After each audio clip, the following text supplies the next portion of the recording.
사람이 죽고 사는 문제가 모든 종교의 화두가 됐단 말이에요. 그전에는 사람이 내 안경 주세요.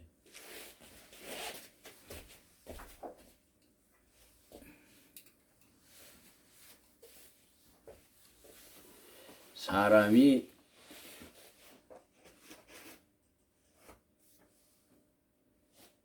어떻게 이 땅에 태어나서 잘 먹고 잘 사는 것을 위하여 이게 치성을 드렸어요.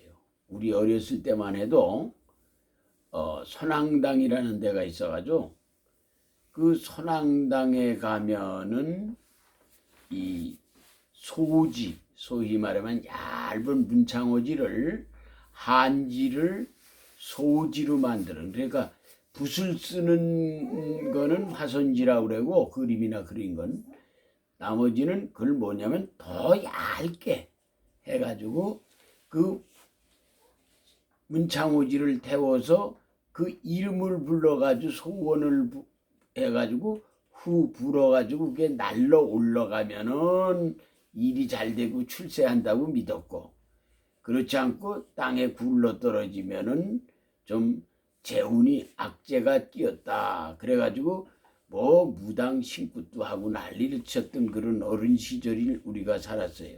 근데 요즘은 이제 그런 게 없어졌어.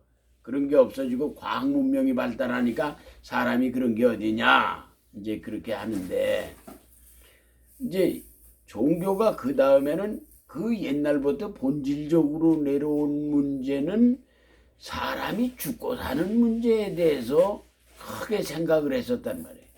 그러니까 죽고 사는 문제를 굉장히 깊게 생각을 했는데, 지금 죽음이라고 하는 게 뭐냐 하는 문제를 했는데 기독교는 죽음이 없다고 하는 거예요. 그 기독교가 죽음이 없을 수가 없잖아. 나이가 80이 되고 90이 되면 다 늙어서 죽게 돼 있는데 어떻게 죽음을 없다고 하는가. 그래서 성경에는 보면, 구약 성경에는 이제 열조로 돌아가는 사람, 숨이 끊어지면 죽어 세상을 떠나면 열조로 돌아가는 자가 있고 묻혀지는 자가 있고 이제 그렇게 있고, 신약에는 가룟 유다 이후에는 죽은 자가 없단 말이야. 죽었다는 말을 쓰질 않아요, 신약에는. 그래서 신약에는 어떻게 말을 하느냐면 사람이 혼이 떠남에 자더라 그랬어. 그 자는 이치로 얘기를 했단 말이에요. 그러면 오늘날 부활이라는 말을 우리가 실감나게 한번 생각해 보자 이 말이야. 그러면 부활이라는 말이 뭔 말이냐? 부활이 다시 부자에 사로 할자, 다시 산다 이런 뜻이에요. 우리말로 정확하게 번역을 하면 다시 사는데, 분명히 땅에 묻히던가 아니면은 뭐냐면 화장터에 가서 한 줌의 재가 되는데 어떻게 다시 사냐. 근데 오늘날 모든 기독교는 어떻게 얘기를 했는고 하니, 사람이 육은 떠나고 영혼은 어느 일정한 천상을 가가지고 영원히 산다 그렇게 가르쳐 왔어요. 예. 그러면은 그 종교가 아무 의미가 없어져요. 자, 이제 꼭 내가 늘 목사님들하고 디스커션 할 때 얘기하는 말이 있어. 영적인 세계는 이 아픔도 없고 좌우 상하, 예? 이런 게 없는 거예요. 그걸 인식적, 사람이 정신적으로 어떤 인식을 가지고 있느냐에 따라서 그게 달라지는데, 이게 사람이 생각하는 구도가 진리 안에 있지 아니하고 추상적으로 갖게 되면은 이게 샤머니즘으로 빠질 수가 있어요. 그래서 그렇게 하는 게 아니라, 다시 산다고 하는 것은 어디 죽어서, 아니 영적인 세계가 편할 게 뭐 있고 고통받을 게 뭐 있냐면, 육체의 옷을 입고 있을 때 피곤하고 힘들고 고통스럽고 배고프고 배부르고 하는 거지, 그 세계는 배부름도 없고 배고픔도 없는 거예요. 그런데 이제 부자와 나사로의 거지 나사로가 손에서 떨어지는 물 한 방울이라도 그 부자가 입에 해가를 느낄 수 있는 그런 경지에다가 그걸 세상적으로 이걸 풀라고 그러니까 굉장히 어려워서 부활절 메시지 본문을 왜 요한복음 3장 1절에서 8절로 삼았는가 하면 사람이 거듭나야 되겠다고 하는 것과 부활과 어떤 영적 차이가 있는가 하는 문제예요. 근데 사람들이 그걸 잘 이해를 못해. 우리의 영혼은 원래 죽고 사는 게 아니야. 영혼은 영원히 죽고 사는 게 없어. 죽고 사는 게 없고 다만 육체의 옷을 벗었다 입었다 하는 것뿐이에요. 이 육체라고 하는 옷이 영혼의 옷이야. 그런데 사람이 육체가 있는 한은 뭘로 표준을 잡는 거 아니? 육체에다가 중심을 두고 영혼에 중심을 두지 않고 있지만은 실질적으로 육체의 옷이라고 하는 것은 뭐냐면 봄에 모이가 피면 모든 만물이 이게 생동해서 이렇게 잎사구가 피고 그러면은 어떻게 돼? 가을이 되면은 낙엽이 져서 겨울이 되면 소란풍에 땅에 떨어져. 땅에 떨어져 좀 밟히기도 하고 탄 것도 있고 뭐 땅에 묻히기도 하고 그렇다 이 말이야. 그러나 그걸 무덤이라고 얘기하는 게 아니야. 자연의 순리에 사람도 한 부분이 되어서 그렇게 되는 거예요. 근데 이 땅에 태어나는 과정을 먼저 시간에 내게 첫 번에 뭐냐면 내가 늘 얘기하는 게 음양의 이치로 우리 나영이가 태어났다고 하면 저 태어난 우리 나영이의 정신이 저 영혼이 어디서 어떻게 점지를 받았는가 하는 문제야. 사람이 뭐냐면 누구의 부모를 타고 이 땅에 다시 태어나는 부활하는 놀라운 역사가 숨어있는 밑그림이다 이게. 그래서 둘이 하나 되는 원리가 아니라 둘이 하나 돼서 다시 하나로 돌아가는 원리. 그거는 뭐냐면 너희가 하늘과 땅이 매이는 것을 사람이 나누지 못할지니 이 하나 되는 너희는 둘이 아니요 하나이니라. 그래서 둘이 하나 되는 원리야.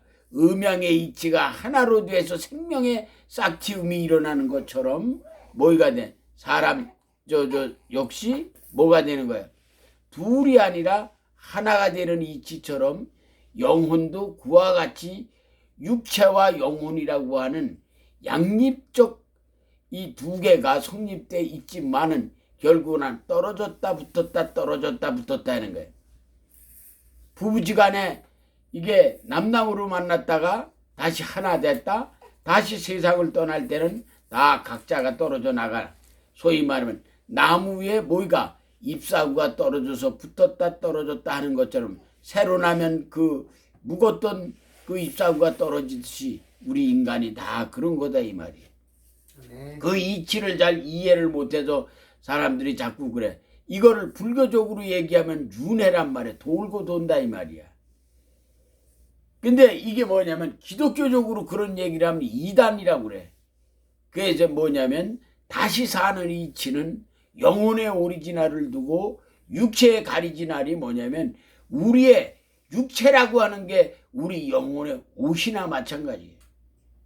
그래서 뭐냐면 예수를 잘 믿다가 이렇게 옷을 벗으면 육체의 옷을 벗으면 새로운 육체의 옷을 입을 때는 어떻게 되면 봄날처럼 입는단 말이야. 소위 말하면 영원히 춥지 않는 동네에 사는 사람이 있는가 하면 평생을 사계절 없이 추운 데 사는 사람이 있듯이 사람이 뭐냐면 예수를 잘 믿으면 뭐냐면 계절적으로 얘기한다면 봄처럼 가을처럼 이렇게 그렇게 큰 파동이 없이 살아갈 수 있는 그러한 영혼의 옷을 바꿔 입고 또 바꿔 입고 또 바꿔 입는 거예요. 이게 부활이지. 무슨 죽으면 천상에 가서 그러면 예수 믿을 게 뭐 있어. 거긴 고통도 없고 신음도 없는 거예요. 왜냐면 영적인 세계라고 하는 것은 물질 세계하고 달라가지고 아프고 뭐 행복하고 그런 게 아니야. 근데 그걸 자꾸 사람들이 왜 그런 거 하니? 유기적인 생각을 갖는단 말이야. 이 세상의 이치로다가 영적 세계를 자꾸 생각해내는 양립적 구도형적 생각을 못 버린다 이 말이야. 참 안타까운 거예요. 이게 내가 지금 설명을 잘 못해서 그렇지 원래 이게 그런 게 아니란 말이야. 그래서 내가 칠판이 있으면 자꾸 글을 쓰려고 그러는 거는 왜 글을 쓰느냐면 모든 진리의 답은 자연과 그 말에 있고 글에 있는 거예요. 이 세 가지 원칙을 그래서 내가 먼저 뭐냐면 홀씨포자에서 성전안이 자동적으로 자율적으로 하는 거예요. 그래서 내가 제일 깊게 생각하는 게 벌이야. 벌이 뭐냐면 모든 벌은 어떻게 돼 있어요? 예? 이게 일벌이 어떻게 해? 일벌이 다 뭐를 만들어내? 일벌이 뭐냐면 로얄 젤리를 조금 더 많이 먹이면 수컷이 되고 아주 많이 먹으면 여왕벌이 되고 그 애벌레를 키우는 역할을 하는 벌이 있고 일을 해서 꿀을 따오는 벌이 있고 뭐냐면 여왕이 돼서 알을 계속 까는 여왕벌이 있고 특정하게 여왕벌이 있는 게 아니야. 그 벌이 어떻게 해? 로얄 젤리를 일정한 양을 많이 그 이제 소위 말하면 그 애벌레를 키우는 벌이 어떤 특정한 거를 하나 키워가지고 적당히 먹여가지고 어떻게 해? 그걸 싹 저기